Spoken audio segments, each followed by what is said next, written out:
Welcome to Ion Franchising, where you will learn the A to Z's of franchise. Everyone, and welcome back to another fabulous episode of Ion Franchising. I'm your host. You might know me by now, Lance Graulich. Welcome and thanks for listening.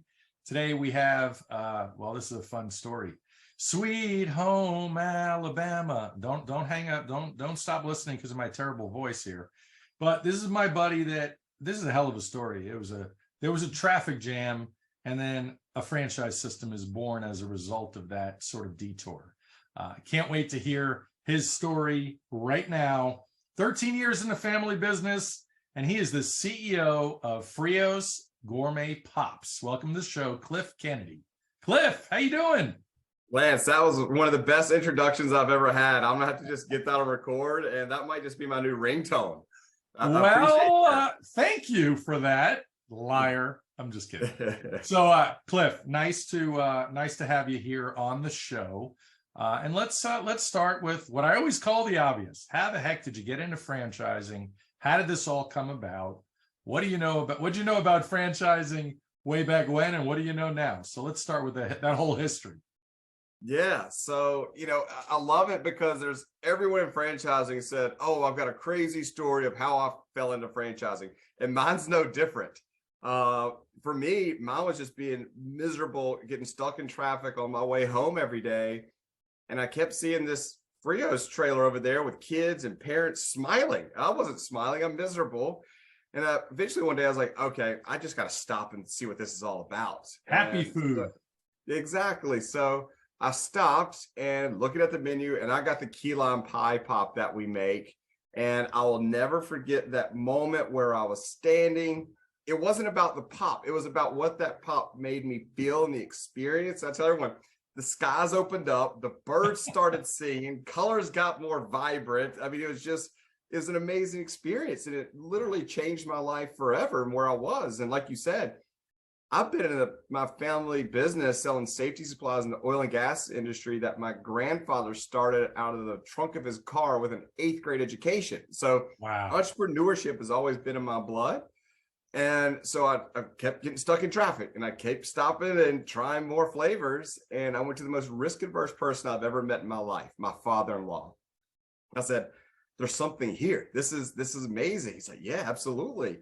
And so luckily for me, I went to the franchisee at the time and I said, "Hey, can I be your partner?" She's like, "Well, actually, I'm needing to get out of the business because my full-time career is taking me in a different direction."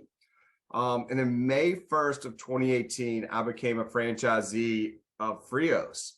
And then I was like, great, what am I doing here? Don't know anything about franchising. So I did some Googling, and I was like, all right, so there needs to be support, there needs to be all these things. But there was none of that with this company. There was no conference calls that were planned out. There was no training. There was no communication. I mean, I was on an island by myself at that point. And so I went back to my father-in-law and said, hey, got a great product, poorly run company, could be my opportunity to do something big. And so then I called the owner of the company in August of that year of 2018 and said, hey, I want to buy the company. I said, I'll call you back tomorrow. He called me back. We started negotiating. And then December 21st of 2018, I took over as owner and became the franchisor. So from May 1st to December 21st, it was a wild ride of franchisee to franchisor. And then I picked the company up from where it was founded and moved it to my hometown of Mobile, and been growing the company ever since and selling happiness for a living. There's that Alabama connection again. Sweet Home Alabama. So that's right. As a franchisee, you recognized while the product was amazing, it was a young brand still, although the product was obviously perfected. They didn't really have the support and the systems behind it. It was just a great product.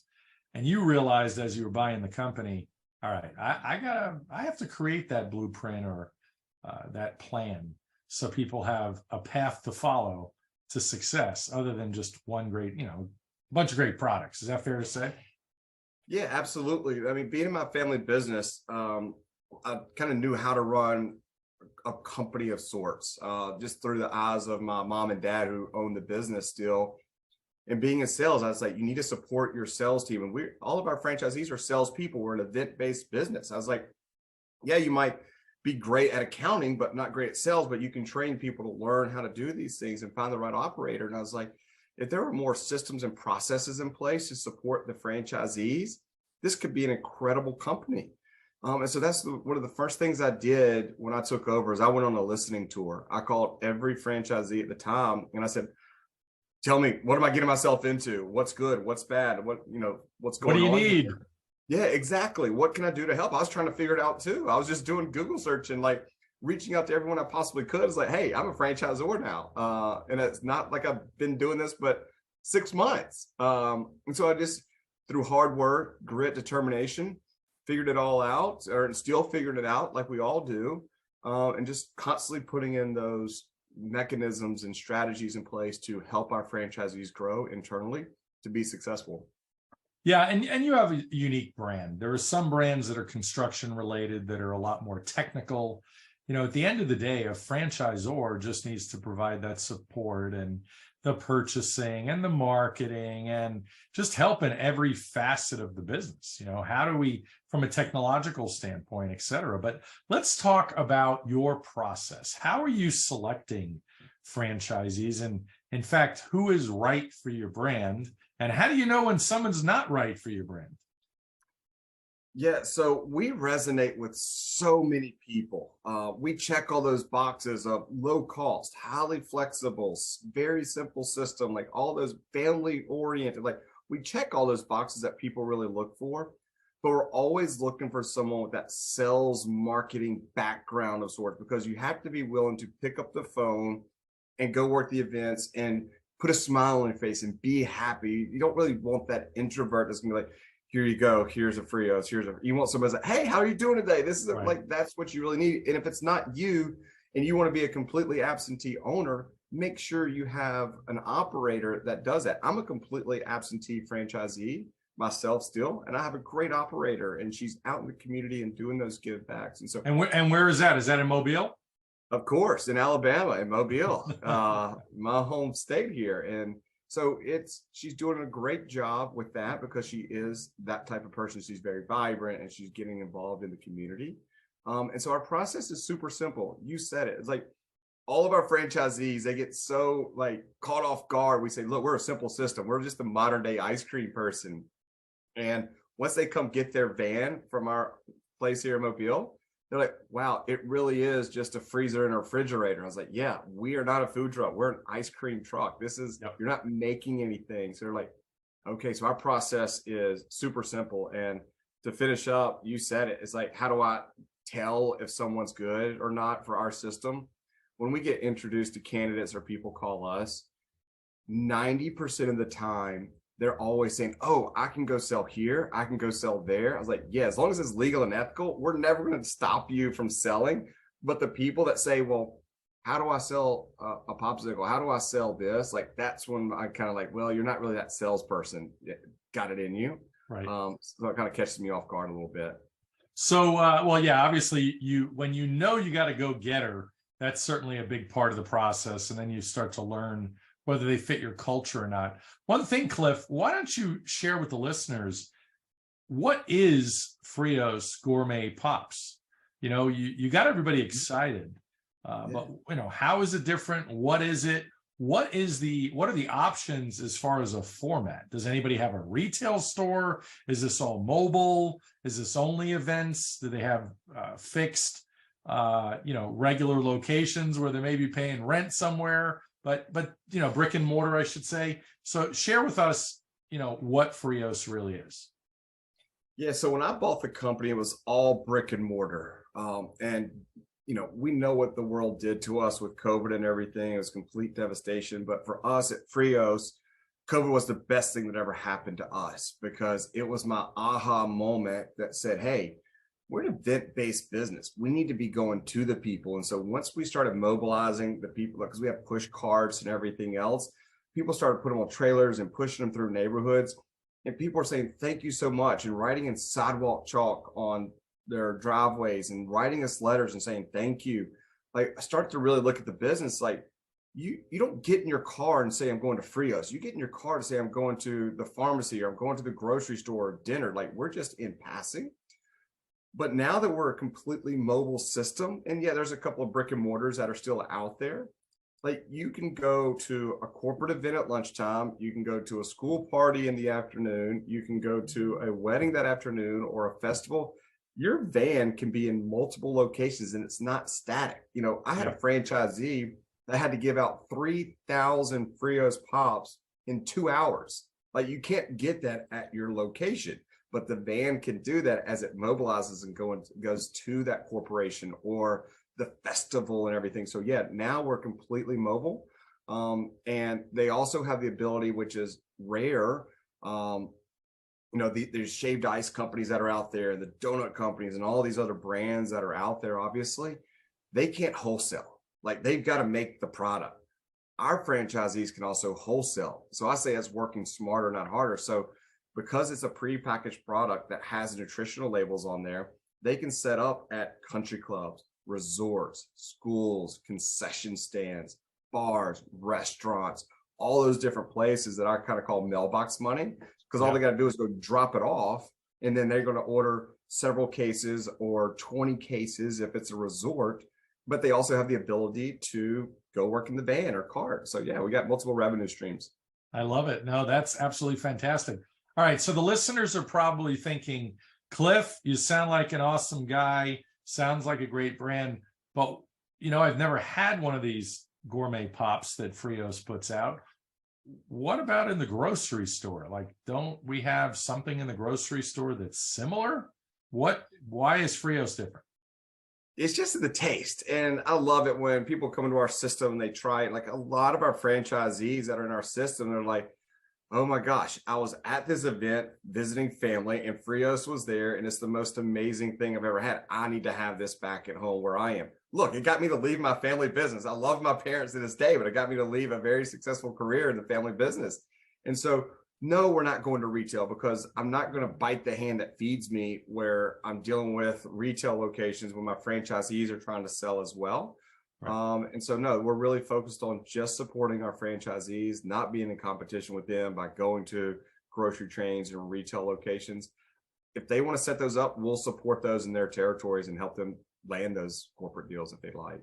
And what about competition, though? Because some people would think, why does Frios need to be mobile when I can go to the grocery store and get some, you know, popsicle or ice cream on a stick that might be similar? But what's Frios's secret ingredients that makes it so amazing?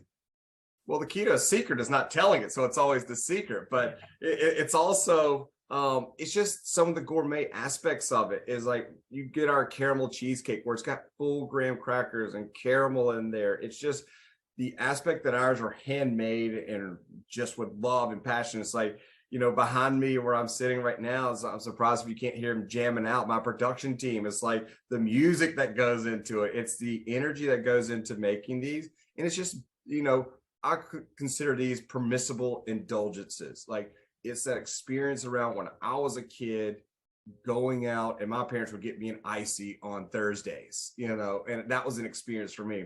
But going out into the community, you've never had that experience that I'm going with my mom or dad to the grocery store to get a pop or something. It's the same thing. We're just different because, as you know, we've all grown up and seen the ice cream man. That's different. You can go get those at the grocery store as well. But we're just the modern day version of that, which with a much cleaner product. We're not putting additives and preservatives in all of our product. They're simple ingredients that you can read. And you have a very unique product, obviously. I haven't had the pleasure of tasting it yet, but I will. And obviously you have something that's unique, and it's the experience and all that great stuff.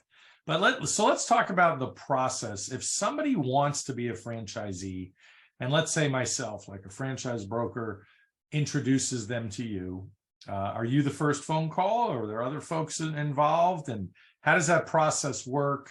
And you know, talk about validation a little bit, you know, how you do this whole thing. Yeah, so I understand that our business is low cost. And so. And how much is it? Let's talk about that. Yeah, it's $17,000 for one territory, and that's 200,000 people. And for two territories, which most people get into, is 27,000. So we discount that. And so that's real money to the people that are coming in. I'm not saying the people that are millionaires and they're investing, but it's just a little different mindset. And so that first call is to me, the CEO of the company. They got direct access because I know how important that money is to them. So they deserve my attention, and know how important it is that this decision is very big to me as well as it is to them. So yeah, that first call is always going to be to me, building that relationship, seeing if we fit what they need in their lives. And then from there, to kind of keep going a little bit. So then they have to get the van. They don't have to get the van for 6 months. They can finance it, or if they have the capability to buy it outright, they can. So then on average, it's around $13,000 down payment. So let's just say it's a 2-territory deal where it's $27,000. Then if they want to put the down payment on the van, it's $13,000. And then it's around $15,000 in just getting startup inventory, shirts and coolers and everything else. So they could be in for less than $60,000. But the beautiful thing about our business is, let's just say they don't want to get the van. They don't have to get it for 6 months, and they want to set up wholesale accounts and get good revenue coming in. Then it's only $27,000, and then it might be $15,000 just in other startup costs. So they're in it for even significantly less. Get the wholesale accounts going, and then maybe 3, 4, 5 months down the road, they got good cash flow. Hey, now I want to pay that down payment on the van. Love it. So there must be some sort of insulated bags with ice packs that you're transporting these things in, unless of course you're in Wisconsin in the middle of the winter. You don't need anything. You just throw cases in your car. Yeah, no, exactly. So a lot of our franchisees, when they're giving away pops and everything like that, they have little insulated to-go bags where they're handing out samples, or somebody wants to take 10 of them home, put them in the insulated bag. Even our franchisees, we've mobilized and become like we do porch pop drops where families get them and we deliver them to their house. Because even though it's cold during the wintertime, people still eat ice cream, and you still put ice in your drinks and everything else. And so, yeah, we just change up strategies. So we try to take out some of that seasonality and have some fun with it. Yeah. I was going to ask you about the seasonality because, a lot of people are thinking, well, how seasonal is it? I heard a report one time that in Alaska, supposedly the place we all envision being the coldest on the planet, they eat a lot of ice cream there all throughout the year. Yeah, it's just that mindset. People are like, oh, it's cold, I can't eat outside, and I can't do all this kind of. Yeah, you're not standing outside shivering while you eat it, but you're eating it indoors where it's nice and warm. So absolutely, just go indoors. You just have to change up your sales strategy. Yeah, I still eat ice cream in the winter, that's for sure. So right now, how many franchisees do you have? Yes, we have 51 franchisees in 14 different states. Wow. And so we've been excited about that. We've seen a lot of tremendous growth because it's just starting to resonate now that we are a mobile system. Like, everyone's wanting that high flexibility. We have people that are buying into our system just to be involved with their family because it resonates with them, where, hey, my kid is in high school and I want to teach them a value of $1, or, I've got 3 kids under the age of 10. It's like, hey, they want to be involved. I think their more involvement is having their friends come over. They hang out on the street randomly enough, and they go into our freezer and get some Frios. So I tell them I'm killing my profits because they're eating them all up. But that's what makes it so fun, is like the family gets involved and you become like the pop king and queen of your neighborhood and your territory. And it's like, it's just such a fun brand to be around. Cliff, I know that this is obviously a fun brand. Anybody listening is going to go, oh my gosh, this is fun. I talk to people all day, as you know, about getting into a business. And so many people, it's their first business venture, leaving the corporate world or their teaching job or whatever. And so many people feel like they have to do something fun or something that they get to follow their passion or whatever. And I tell people, I said, look, when you want to be your own boss, especially these days, it's all about finding something that you will absolutely be successful with. I don't set people up for failure. I set people up for success, of course, and only give them great brands. And there's a lot of unsexy, non-fun businesses, but you can make a lot of money, and then you could go do what's fun and what's, spend your extra time not commuting to the office in your corporate job or whatever it might be. Okay, so the reason I gave that kind of setup for what I normally talk about, you are just in the fun business. I mean, you're in the business to make people's day, and I absolutely love that. hearing about, the porch parties, if you will, and all these different things. So I applaud you for doing that. So it obviously isn't going to be difficult selling the entire country soon enough, right? Yeah, exactly. Just because, like I said, it resonates with so many people with, the layoffs and everything else. And it's this semi-retired people, or the people that are wanting to think they go into retirement, but then they sit around their house and are like, I'm bored to death. I want to do something. This resonates with them because then they get their kids involved and their grandkids involved. And so it's fun for the entire family, or for the people that want to be entrepreneurs and create a big business, or it's fun for the people that just want to go work a couple events a week or a month or something, just to teach their kids about, and just to be moving and do something. So that's why it's fun for me, is because being the fixed royalty, so many people tie that royalty to revenue. So they're always driving like grow, grow, grow, grow, grow. And what is that royalty? Our royalty is $400 a month. And so it's super simple. Like, I understand that that's very low, and people are like, wow, that's extremely low. Yes, I'm not going to punish your success. I know I have many franchisees that should be paying me well more than that if I were to tie that to their top line revenue. But I don't do that, because now they can put that money back into their pocket. Now they can buy more territory if they want to. And I'm setting them up for their idea of success, not mine. So with our fixed, like, okay, you don't want to grow your business 30% every year, whatever. You're just happy working. You're happy. That makes me happy. We're all in it together. Well, and they're buying product from you. You mentioned that obviously, like McDonald's, they're required to buy their product and their items from you or through a vendor that you designate. Are you set up for distribution everywhere at this point? Yeah, so my manufacturing facility here, we ship to all of our franchisees. And so that's what I really care about, is like, you can consider that my royalty, is where I'm selling them the pops. So be it someone that's buying, 100,000 pops from us a year, or buying 30,000 pops from us a year, like, it's all happy to me for them. And what is an average pop retailing for an average franchisee? What are they selling for? Yeah, they retail for $4 to $5. And so it's a great price point. And a lot of them like to go to that $4 price point, so they can have the tip jar out there and make good tips along the way. Yeah, I love it. So let's, when I mentioned that we were talking about the process earlier, let's talk about validation. A lot of listeners don't necessarily know, if they've never investigated any franchises before. And by the way, anybody listening, I'm happy to help you with that. So when it comes to validation, a lot of people don't even realize this step or this process exists, because you, like most great franchisees, will allow franchisees to have conversations with existing franchisees to hear about their success. How long did it take you to ramp up your business? How much money are you making? All these fun little things. And it's always best to hear from the franchisees.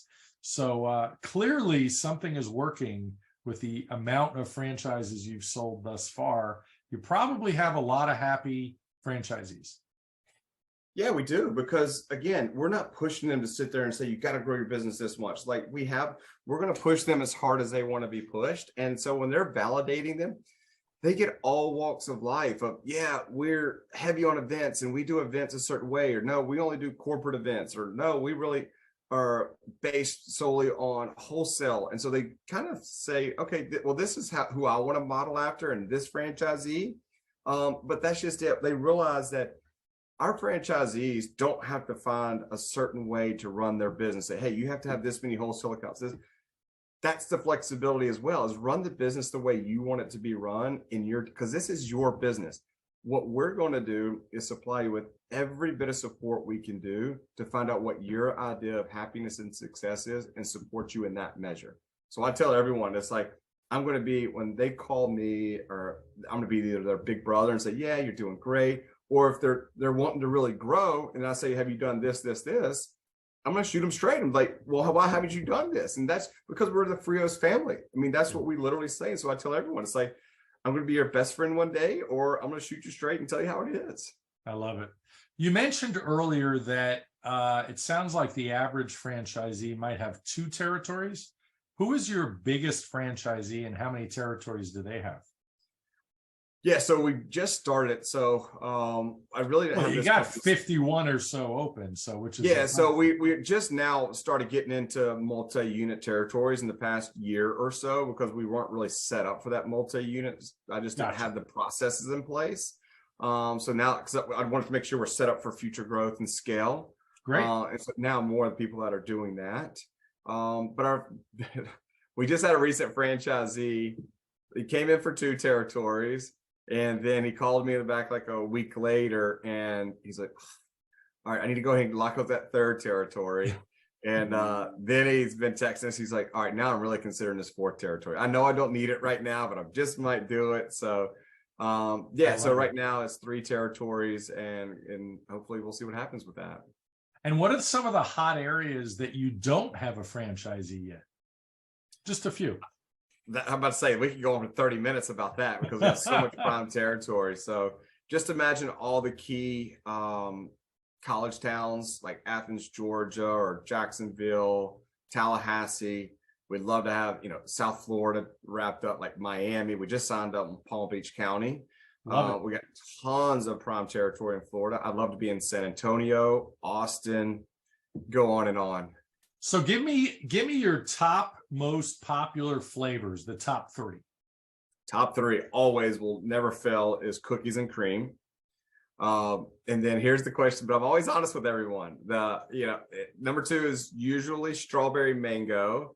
And everyone says, well, what's your favorite flavor? They're like, you got to say all of them.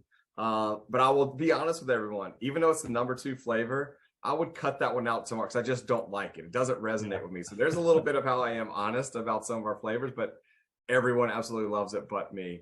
And then 3rd is usually rotates between like strawberry, which is just kind of a fail-free flavor for anyone. You just know you can get it. And sometimes, luckily for me, I got in a serious game of paper, rock, scissors with he was 7 at the time. And my son really wanted a blue pop. And so we had to make blue raspberry. And so now something about the color, but blue raspberry gets up there to the number 4 spot every once in a while. I love it. Yeah, it's the color that attracts everyone. That's all it is.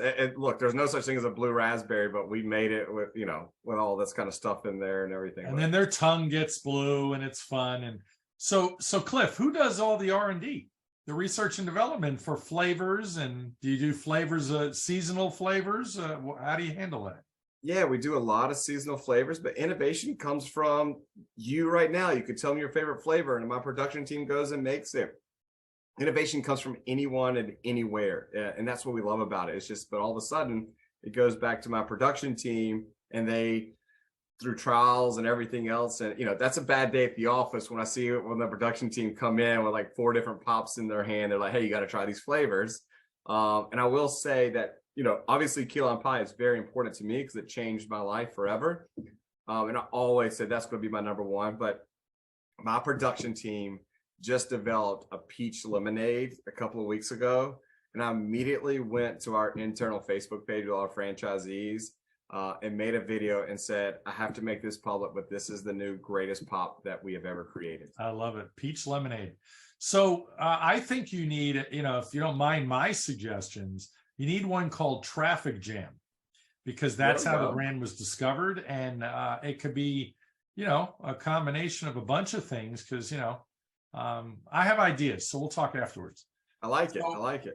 So what is next? Like, how do you grow this thing? Because I see some pretty fast growth and a lot of happy franchisees, very low fixed royalty of $400 a month. No limit within your territory of what you can do. You're not limited by a location. So is your production facility geared up for 500 franchisees? Yeah, we're fully geared up and ready for that. The infrastructure is in place, the team is in place, and that's what I've been trying to do with my team for the past years, getting all those things in place. So going into the broker network now where we can really put fuel to the fire and really go from 25 to 30 franchisees a year to 50 to 75 deals and territories a year. Firmly believe that we can do that, and we're that next big brand that's going to, everyone can say it and blow it, but it's like with our simplicity, a product that resonates with 90% of the people in this country, that everyone enjoys a pop and all the flavors that we offer. Yeah. And just, again, it goes back to simplicity. We're not teaching you rocket science. We're So ready to go. do you have like sugar-free, or I'm sure some of the pops might be gluten-free. I mean, what do you have for those? Yes, people? we have Because all that. would So be- we have gluten-free, we have all those little dairy-free, we have low sugar. We're working on some strategies around like no sugar at all. So we're in trials on that one. We also have a couple of more products on the innovation platform that we're trying to get ready for. the protein pop. We're super excited about a couple of different things like that. And so we'll see what happens. You know, there's innovation that is always on the forefront for us. No, that's great. So if I was, we were going to talk to 3 franchisees magically, if we were going to right now on the marketing front. You have a fun product. You have a great brand. What are they doing when you're a new franchisee? What's the best way? You're the boss. What's the best way to gain your following? I can guess, because I was a Krispy Kreme donut franchisee in 2 states, and I know how we got a lot of traction. So I want to hear the answer on this one. So you mean like by social media, or you mean like just get business? Well, it could be social media. Absolutely. What are your best top, like your top marketing bullet? How to get the business out there and everything else. Gotcha. When you have a brand new franchisee, what's the number one thing they have to do?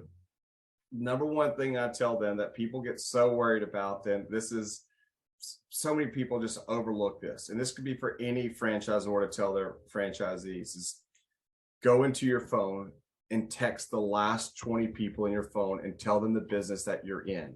We are all so, because it's probably going to be your closest friends and family that you've most recently texted, but we're all so worried to reach out to them because they're like, oh, they're my friends. But those are the people that want to see you succeed the most. And so it just like, that's your network, and that's your Otherwise network. You need new friends. Or exactly, like if I tell my friends, hey, I'm now in the popsicle business and selling these gourmet pops through Frios and tie-dye wrap fans. Do you have an event or know someone that has an event coming up or a birthday party? You're going to go ahead and book some events that way, or wholesale accounts. That's the easiest thing for our franchisees to do. And you can immediately book 3, 4, 10 events. Love it. No, and that goes, you're 100% correct, Cliff. It goes for any business. So many people I know, a lot of their closest friends have an idea what they do, but they couldn't really tell anybody what they do. Why? And that's what I don't get. Is like, why are you overlooking and trying to go get business from people that you don't know that you have to sell to? Get yourself comfortable selling to your friends first to build up that confidence in your strategy, and then go out. Because we're a simple system. If I told you, and you were one of the last 20 people I text, like, hey, I've got this new gourmet pop. Can I come bring you some samples? I'd love for you to try it. If you know someone having an event, okay, yeah, you're not going to turn it down. So perfect. Yeah, you know what we did at Krispy Kreme, and I know you do this also. You mentioned it earlier. At Krispy Kreme, all we did was we had a cute little box, looked like a dozen box, but all it fit was 2 donuts. And we made them hot, fresh glazed, and we dropped them off to offices. We dropped them off to schools, and just gave them to the office managers, whatever bosses we encountered. And boy, and you had a business card or a phone number taped to the box. You got phone calls like crazy, or people just flooded the store because they needed more. You only gave them 2. And I know you're doing the same thing. Exactly. So we always give them those top 3 flavors, and we bring it to the receptionist or the food and beverage manager. And they're like, oh, you got all this flavors, do you? You got these flavors? And it just goes from there, and it sells itself. I love it. I love it. So when you look at your 51 franchisees or so, is there anything in common other than a passion to serve people and some sales ability, more than likely, as far as what walk of life they came from? There were some corporate folks. I mean, anything in common? There is nothing in common, because that's the beautiful thing about our business. I mean, we're 75% diversity owned. We just resonate with young, old, all demographics, all races, all walks of life. Because again, I tell brokers all the time that it's like, reach out. And if you've got a cold lead or dead lead, just show them our brand. And even if they don't stick with us or anything, it makes them think like, that's interesting. That's happy. And just so we just resonate with so many people. And so we struggle internally all the time with our, like, how do we go to market strategy and our SEO and all this kind of stuff, because we really do. So we've only focused it down as much as long as somebody has a sales background, a marketing background, like involved in the community. That's what we key on the most. Other than that, you're wide open. And that's the beauty of franchising. People, you probably have a teacher, you probably have a lawyer, you might have an accountant, you might have somebody that picked up trash for a living. Who knows? They're from all walks of life in the world of franchising, right? Yeah, we've got people that are in hospitality that's been in the hotel industry. We've got nurses. We've got corporate executives that are passive. We've got entrepreneurs who just want to have another business for their family. Let's talk about those passive guys, though, for a second, because a lot of people hear about multiple streams of income. They hear it all the time, and nobody, a lot of people can't figure out how to do that. So what do the corporate guys do? They hire somebody to just run it? Hire an operator. Same thing as me. Like, I can consider myself a corporate person now, but I haven't worked an event in probably 3 years now. But I have an operator who is passionate about this business and then has 4 or 5 people that she can call on at any time, because just 2 weeks ago, we had 5 events all at one time. And so she's got a stable of people that she can call upon to help. And she puts the carts out, she puts the vans out, and then she brings them back in. I love it. Well, Cliff, final thoughts, final words of wisdom for the listeners. You've been great telling your story. No, thanks. It was just, for us, if you're looking for something that's just simple to operate and, your passion is just bringing happiness out into this world through a simple product like a gourmet pop of Frios, I'd love to talk to you, introduce myself. I love it. Well, Cliff, bless you, my friend. And thank you for being here. And I really appreciate your time. Love spending time with you. Love your energy and continued success. We'll talk soon. Thank you. Take care. All the best. Thank you very much for listening today. Please like, follow, and subscribe. This is Lance Graulich. Until next time.